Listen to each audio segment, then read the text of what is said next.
Hello everyone, कैसे हो आप सब। We welcome all of you to the 14th video of the series NISM research analyst.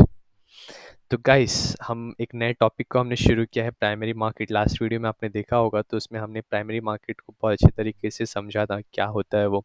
उसमें offer for sale क्या होता है, IPO क्या होता है, प्राइवेट प्लेसमेंट क्या होता है, राइट। तो वही चीज़ों को हम वन बाय वन इसमें डिस्कस करने वाले हैं। तो first of all welcome all of you to this series NISM research analyst. और हम सेकंड चैप्टर में अभी हैं, और उसके ही अंदर की हर एक चीज़ों को डिटेल में डिस्कस करते हुए आगे बढ़ते जा रहे हैं। तो आज हम पेज नंबर 34 पे आ चुके हैं, और यहाँ तक हमने कवर अप कर लिया था इस लास्ट मार्केट में। आज हम समझने वाले let's understand various terms used in primary market. तो अब हम जानने वाले हैं पब्लिक इशू के बारे में। What is public issue? Public issue क्या होता है? Securities are issue to the members of the public, and anyone eligible to invest can participate in the issue. This is primarily a retail issue of securities. चलो एक बार हम इसको समझ लेते हैं। कॉपी किए, यहाँ पे आए, और गाइज मैं यहाँ पे ना एक ये लिख करके सेव कर देता हूँ कि explain in layman language with example. तो मेरा टाइम काफ़ी सेव होगा। यहाँ पे सीधे कंट्रोल है, कंट्रोल सी, यहाँ पे आना है, इसको स्क्रॉल, एंटर एंटर, कंट्रोल भी एंटर, ऐसा। तो चलो देख लेते हैं गाइस, समझ लेते हैं, हमारे पास एक्स्ट्रा नॉलेज भी काफ़ी आएगा। Let's begin guys. A public issue is when a company offers its security like shares or bonds to general public for the first time. इसको हम क्या कहते हैं? Public issue. This means that anyone who meets the eligibility criteria can buy these securities and become an investor in the company. चलो, very nice. Key points क्या है? Open to everyone, unlike private placement, which are limited to specific investors. A public issue is open to everyone who wants to invest. Retail investors, they are the everyday people, no big financial institution who can buy the securities. A public issue is mainly targeted to this retail investors. Example: imagine a company called Bright Future Tech wants to raise money to expand its business. It decides to offer shares to the public through an IPO. This means anyone who is interested and meets the requirement can buy shares of Bright Future Tech. When people buy these shares, they become partial owner of the company.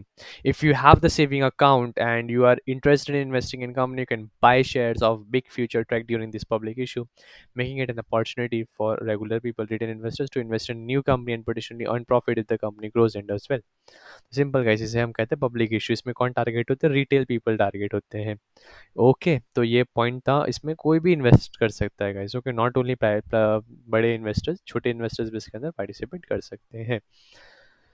चलिए अब हम आगे बढ़ते हैं। हमारा next topic है initial public offer, IPO। Guys, अभी तो IPO बहुत बहुत बहुत ट्रेंड में चल रहा है मार्केट में। रोज़ाना नए नए कंपनीज के IPO आ रहे हैं गाइस। जैसे 2024 की बात करो तो कुछ धमाकेदार IPO के बारे में आपको बताता हूँ। एक IPO आया था Hyundai मोटर्स का, राइट, इंडिया का सबसे बड़ा IPO। फिर उसके बाद एक और बहुत बड़ा IPO आया था ओला इलेक्ट्रिक्स का, स्विगी का IPO आया, राइट। और टाटा टेक्नोलॉजीज, राइट, उसका IPO आया। बस बहुत सारे अच्छे अच्छे IPOs आ रहे हैं। NTPC ग्रीन का IPO आया। तो मल्टीपल अभी IPOs तो काफ़ी सारे आ रहे हैं मार्केट में, और आने वाले टाइम पे IPOs और भी आएंगे मार्केट में। और जो इन्वेस्टमेंट बैंक है, इसी वजह से इंडिया में अपने ऑपरेशन को काफ़ी ज़्यादा बढ़ा भी रहे हैं। If you have read the news, आपको पता होगा ये चीज़। तो चलो अब हम IPO के बारे में डिटेल में पढ़ने वाले हैं कि क्या होता है IPO, ठीक है। ऐसे तो हमें पता ही है कि जब भी फर्स्ट टाइम कंपनी अपने शेयर्स को इशू करती है जनरल पब्लिक के लिए, that is called IPO। But उसके अंदर बहुत सारी चीज़ें, वो अब हम डिस्कस करने वाले हैं। An initial public offer of share or IPO is the first stage of a corporate's common shares to investor at large. Okay. The main purpose of an IPO is to raise equity capital for further growth of the business. चलिए इतना हम पहले guys chat GPT करके देख लेते हैं और simple language में से समझते हैं। यहाँ पे गए, इसको भी कॉपी किए और यहाँ पे एंटर किए, इसको पेस्ट किया, और ये चलिए। तो गाइस अब हम इसको सिंपल लैंग्वेज में समझने वाले हैं। Okay. An initial public offering is when a company sells its shares to the public for the first time. Before an IPO, a company might be privately owned by its founders, early investors, or a small group of people. When it goes public, everyone can buy shares, which means the company becomes owned by a large group of shareholders, not just a selected few. Main purpose: the main reason a company do an IPO is to raise money. This money called equity capital. Okay, this helps the company grow and expand its business. It can be used for things like developing new products, opening more stores, paying off debts, or investing in research and technology. Very nice. तो ये जो money होता है उसको क्या कहते हैं? Equity capital कहते हैं। ठीक है, जो पैसा कलेक्ट किया जाता है। Think of an small business कॉन Sunny Scoops which makes and sells ice cream. Sunny Scoops has grown well in its local area, but now it wants to expand to other cities. To get the money needed for this big move, Sunny Scoops decided to do an IPO. They offer shares to the public, and people who buy these shares become partial owners of the company. By selling these shares, Sunny Scoops raises a large amount of money, which it's used to expand its production, open new shops, and advertise in different cities. This way, an IPO helps the company grow faster than it could using just its own profit or loan. समझ गए भैया, बहुत simple language आपने बता दिया। Eligibility criteria for raising capital from public investors is defined by SEBI in its regulation and include minimum requirement of net tangible assets, profitability, and net worth. SEBI regulation also impose timelines which include a security must be issued and other requirements such as mandatory listing of the shares on a nationwide stock exchange and offering the shares in the dematerialized form, etc. चलो इसे भी हम समझ लेते हैं simple language में। यहाँ पे आए, पेस्ट किया, यहाँ पे आए, कॉपी किया, वापस इसमें गए। भाई आप ऊपर ही रहो भाई, नीचे ना जाओ। यहाँ पे आए, यहाँ पे ट्रिक, ओहो, शो एंटर, या explaining layman language with example. चलो लेट्स सी, स्टार्ट करते हैं। The securities and exchange board of India SEBI sets rules for companies that want to raise money from public through an IPO. This rule ensures that only companies that meet certain financial and operational standards can sell shares to the public. This helps protect investors by making sure the company is stable and trustworthy. Right? ऐसे नहीं तो कल को कोई भी company आकर के पैसा रेस कर लेगा, इसे पता नहीं वो आगे कंपनी चले या ना चले। तो इसलिए कंपनी का जो सेबी है वो क्या कर रही है, इंश्योर करती है कि वही कंपनीज आईपीओ लेकर के आए जिनका फाइनेंशियल और ऑपरेशन स्टैंडर्ड अच्छा हो। राइट, तो उससे क्या होगा, इन्वेस्टर्स प्रोटेक्ट होंगे और उनका पैसा डूबेगा नहीं। Eligibility criteria: net tangible asset. The company must have a certain level of asset that are real and valuable like building equipment etc. Excluding intangible asset like patent, इसको exclude किया जाता है। Then comes profitability. The company should have made profits in the last few years to show it as financially healthy. But कुछ ऐसी companies है जिन्होंने loss दिखा करके अपना आईपीओ लाया है, क्या बता सकते हैं। Net worth: the company should have a minimum value after deducting liabilities from its asset to show it's not in serious debt. फिर SEBI regulation timelines. SEBI sets deadline for how quick a company must complete its IPO process to keep it in schedule. Mandatory listing: the company must list its share on an recognized stock exchange like the Bombay Stock Exchange or the National Stock Exchange so people can easily buy and sell them. Dematerialized form: share must be offered in an electronic form, not a physical certificate, to make it easier to trade and keep track of ownership. चलो example, let's say a company called Green Earth Energy want to raise money by doing an IPO. To be eligible, Green Earth needs to prove the SEBI that it has valuable assets like solar panel manufacturing facility. It has been making a profit for the last 3 years. Its net worth meets the minimum requirements set by SEBI. Once approved, Green Earth must follow SEBI's rules such as listing its shares on a major stock exchange like NSE and ensuring investors can buy shares electronically in a demat account instead of physical share certificate. This ensures transparency, security, and easy trading for investors. Great, very nice. Fifth, SEBI regulations also specifies the portion of shares to be allocated to different classes of shareholders. Guys, what is this? Try to understand it. पता करो. Take your time, think about it. हम तो समझेंगे इसको chat GPT की मदद से, but guys I want कि आप लोग को भी थोड़ी चीज़ें क्लियर अप हो। ठीक है, आप प्लीज़ इसकी पूरे पैराग्राफ को आप देखिए गाइस।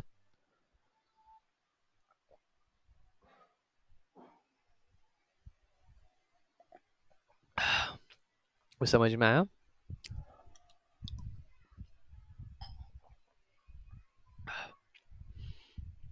चलिए, thank you so much guys. Actually I was having a water, just 2 minute का मैंने ब्रेक लिया था। Now I am feeling very fresh. हम आगे कंटिन्यू करते हैं। तो ये पैराग्राफ हमने अच्छे तरीके से समझ लिया गाइस। ये पैराग्राफ में बेसिकली क्या था कि मेन पर्पस क्या होता है कंपनी का, to raise capital for the further growth, right. और कैपिटल रेज करने से पहले उन्हें सेबी के 3 रूल्स को फॉलो करना पड़ता है। कौन से रूल्स होते हैं? नंबर 1, उसके पास वैल्यूएबल एसेट्स होने चाहिए, राइट। नंबर 2, कंपनी लास्ट 3 साल से प्रॉफिटेबल होनी चाहिए। एंड नंबर 3, उसका नेटवर्थ जो है ना, मिनिमम रिक्वायरमेंट को फुलफिल करना चाहिए, राइट। तो ये 3 चीज़ें थी। फिर उसके बाद आता है SEBI regulation also specify the portion of shares to the allocated to different class of shareholders. According to it, in an eligible issue, at least 35% of shares should be allocated to retail investors. Investors investing less than or equal to rupees 2 lakh in the issue, while almost 50%, at most 50% can be allocated to qualified institutional investors. Other investors can be issued the balance. चलो ये पूरा paragraph copy कर लिया जाए।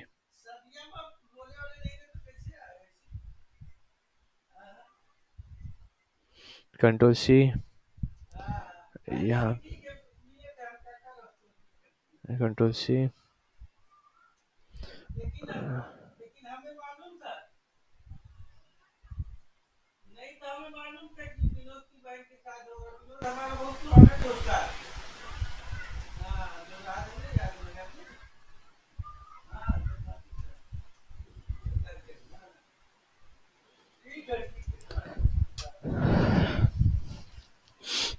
इसको ना मैं यहाँ पे विथ प्रैक्टिकल इंडियन एग्जांपल लिख देता हूँ।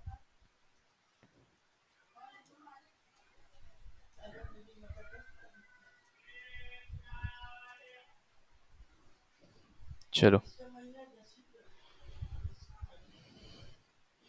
explain in layman language with example. SEBI's rule about the allocation of shares in an IPO makes sure that different types of investors get a fair chance to buy shares. SEBI rule about allocation of shares in an IPO.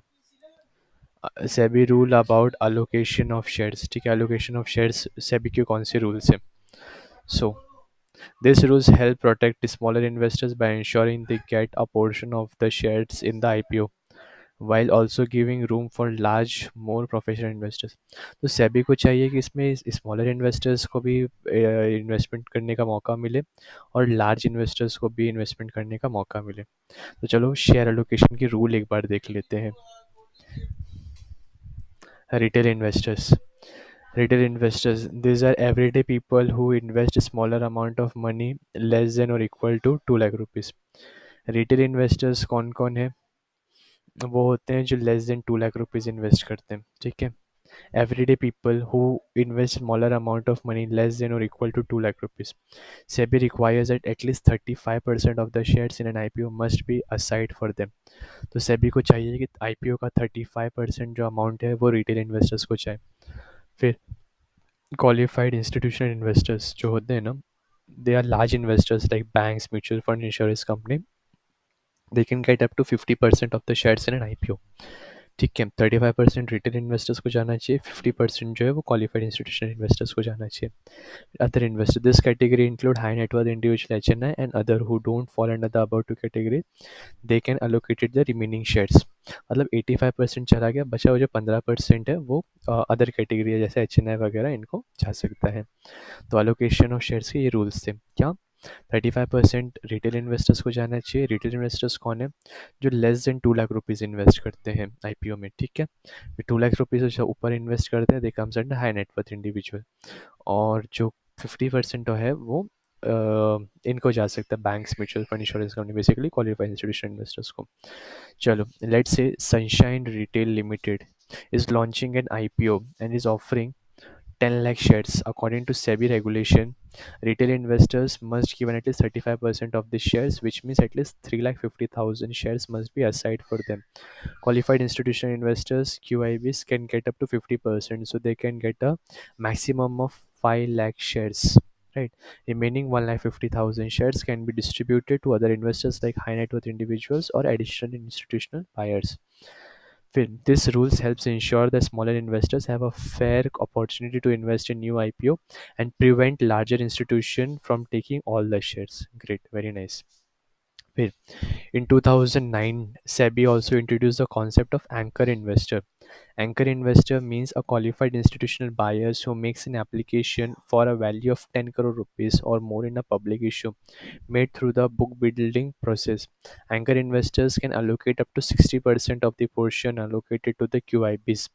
Bidding for them open one day before the open IPO open for public subscription.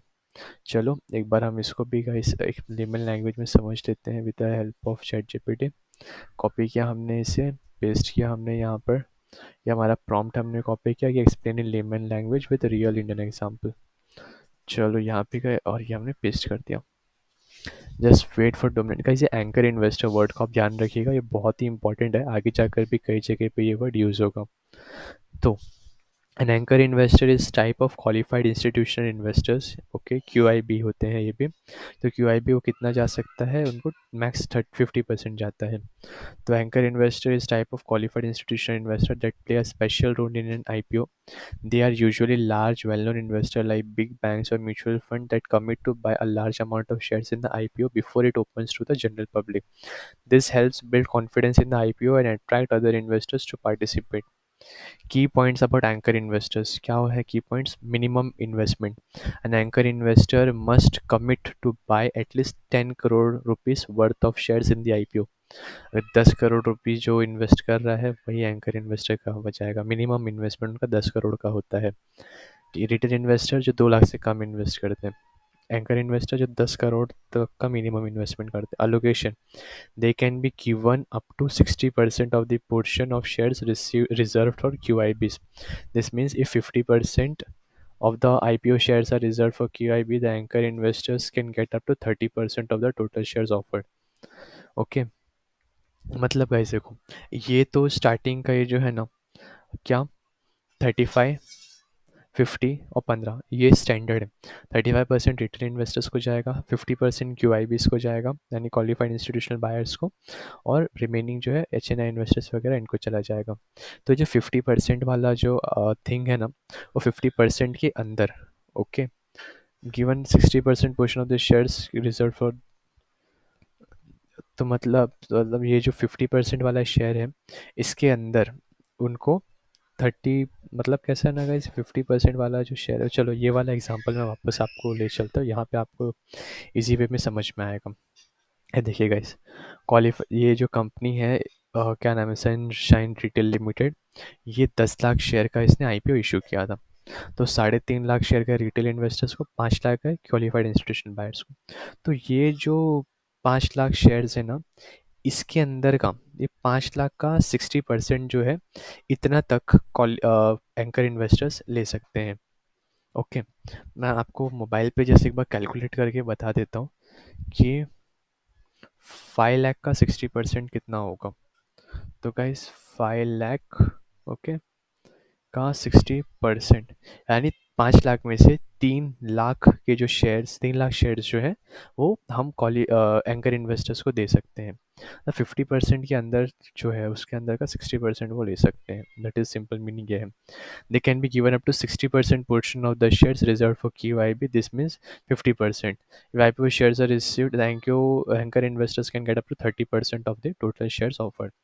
Timing क्या है? Okay, the bidding for anchor investors start one day before the IPO open to the public. This helps sets a benchmark price and signals to other investors that there is a strong interest in the IPO. चलो real Indian example है. Okay, imagine Zomato the food delivery and restaurant discovery platform launch it IPO in 2021. Before the IPO opened, large investors like LIC and ICICI Bank participated as anchor investors. They committed to buying a significant amount of shares, which created confidence and attracted more investors to buy shares when the IPO officially opened to the public. Because anchor investors are trusted institutions, their participation in the IPO can seen as an positive signal that the company is likely to do well, encourage smaller investors to take parts as well. To take part as well. Guys अब तो ये बहुत simple way में clear up हो गया है। देखो 2009 में सेबी ने एंकर इन्वेस्टर का कॉन्सेप्ट इंट्रोड्यूस किया। तो गाइस जैसे ये स्टैंडर्ड था कि आईपीओ में 35% जो एलोकेशन है वो उन्हें रिटेल इन्वेस्टर्स के लिए रखना है, 50% वो क्वालिफाइड इंस्टीट्यूशनल इन्वेस्टर्स के लिए रख सकते हैं, और बचे हुए में retail investors sorry ultra H N I ये सब इन्वेस्टमेंट कर सकते हैं। ओके, तो जो 50% वाला पार्ट है ना, उसके अंदर से 60% जो है वो एंकर इन्वेस्टर्स के लिए रखा गया। Example 10 lakh company share issue कर रही है, तो 10 लाख में से 50% यानी 5 लाख जो शेयर्स हैं they are for qualified institutional investor. ये 5 लाख का 60% यानी 3 लाख शेयर जो है वो एंकर इन्वेस्टर्स खरीद सकता है। That is a simple meaning of that. और इनके लिए एंकर इन्वेस्टर्स के लिए जो बिडिंग है ना, एक दिन पहले ओपन की जाती है। However, the allocation price for anchor investors can be lower than the price issue determined through the book building process. The volume of anchor subscription reserves as an indicator of the quality of the offer. चलो ये भी समझ लेते हैं। I guess इनको price में सस्ता मिलता है, राइट? तो ये वो कहना चाह रहे हैं। ये चला गया, कोई बात नहीं। Allocation price for anchor investor can sometimes be lower than the final price set for the public during the IPO book building process. This means this large institutional investors might get a discount on the share they buy compared to where general public would pay when IPO officially opens. Why anchor investors get a lower price? Right. Anchor investors are seen as a way to build confidence in the IPO. By committing to buy a significant number of shares before the IPO opens to the public, they help show that there is a strong demand for the shares. To reward them for taking this risk and to encourage their participant, they may be give a price that is lower than the final price decided for the public. What does this mean for the IPO? Indicator of quality: the volume, number of shares, and the value total money of subscription by anchor investors can be an indicator of the quality of the IPO. If a large amount of share is sold to anchor investors at a good price, it suggests strong interest and confidence in the company. This can encourage regular investors to participate as well, believing that the company is worth investing in. Impact on public pricing: because anchor investors often get a discount, the final price for public investors is usually set at a significantly higher level. However, the fact that anchor investors have already committed helps establish a minimum price range for the shares, making the IPO more attractive. A real world example देखते चलो. Suppose a company like Nika decided to go public and offer its IPO at a price of 1,200 per share for regular investor. However, anchor investors such as large mutual fund or bank may given a price of 1,100 per share. The lower price encourages him to buy in large volume, showing that their strong institutional confidence in the company potential. When the IPO opens to the public, the confidence built by the anchor subscription can lead to high demand and helps the share perform well on the stock exchange. तो guys this was IPO. हमने बहुत अच्छे से इसको समझा। पहला step क्या था कि सेबी ने 3 रूल्स लगाए हैं कि कंपनी आने आप जब भी अपना आईपीओ लेकर के आ रही है उसके पास 3 चीज़ होना चाहिए। क्या? एक मिनट भाई, आप ऊपर चलिए। 3 चीज़ होना चाहिए। क्या? सबसे पहला चीज़ जो हमने देखा था कि उसके पास मिनिमम वैल्यू ऑफ असेट्स होने चाहिए, right? Minimum value of assets होने चाहिए। कहाँ गए वो पॉइंट? ये रहे। हाँ, कि उसके पास नेट टेंजिबल एसेट्स होने चाहिए, कंपनी प्रॉफिटेबल होनी चाहिए, कंपनी के नेटवर्थ होनी चाहिए, राइट? तो ये सब चीज़ें थी। फिर उसके बाद शेयर एलोकेशन ऑफ शेयर्स कैसे होगा? 35% रिटेल इन्वेस्टर्स को जाएगा, 50% क्वालिफाइड इंस्टीट्यूशनल बायर्स को जाएगा, 15% जो normal H N I ultra H N I इनको जाएगा। बट जो एंकर इन्वेस्टर हैं वो क्वालिफाइड इंस्टीट्यूशनल को जो अलॉट किया गया उसमें 60% तक का अमाउंट वो ले सकते हैं। ओके, और इनके लिए एंकर इन्वेस्टर्स के लिए जो आईपीओ वो एक दिन पहले ओपन कर दिया जाता है और इन्हें कंपैरेटिव लोअर प्राइस में मिलता है, बिकॉज इनके पार्टिसिपेशन को लोग ऐसा देखते हैं कि बड़े इंस्टीट्यूशन जिसमें पार्टिसिपेट करते हैं उनका ट्रस्ट बिल्डअप होता है। So this was a thing about IPO, initial public offering. So we are done with this guys. Next video में हम पेज 35 पे आ चुके हैं और follow on public offering FPO के बारे में हम सीखेंगे।